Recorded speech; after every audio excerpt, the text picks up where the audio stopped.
So let's talk about the real reason that Trump has his eyes on Venezuela and why he has just taken their president.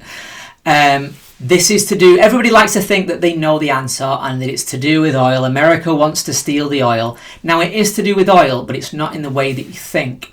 So America in itself is already a resource-rich country. It has many commodities, including a lot of oil, enough to look after itself for a very, very, very long time. And it also has good relations with trading partners like Canada that also have a lot of oil that they can pass on. It's not to do with oil in the sense that they want to rob it and then sell it on and make money on it. It's not that kind of thing. This is to do with the financial system. It's much more important than that.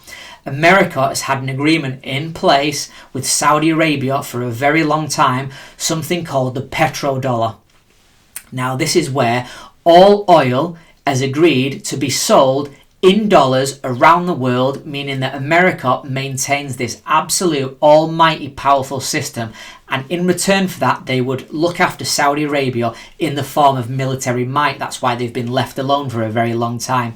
Now countries that can potentially upset the apple cart and trade outside of the petrodollar are at risk, and Venezuela was one of them.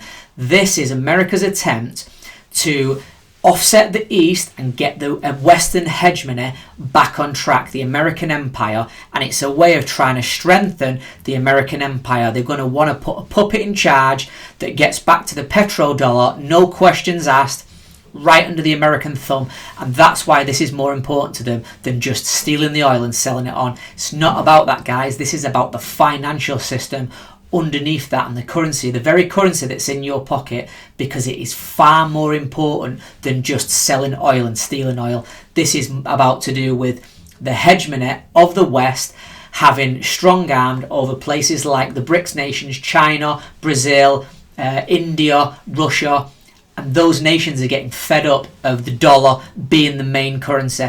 Eventually they're going to look to usurp the American dollar, and I don't think that time is that far away now. Now you see Trump fighting this. He's talking about all different things, even Greenland. You might also think, what is this obsession to do with Greenland? It's such a small place, it's out of the way. That's the next battle up there, because it is, again, a resource-rich place, and it's about who ends up with the rights to that, who ends up dominating that area. That's why Trump wants to take that area.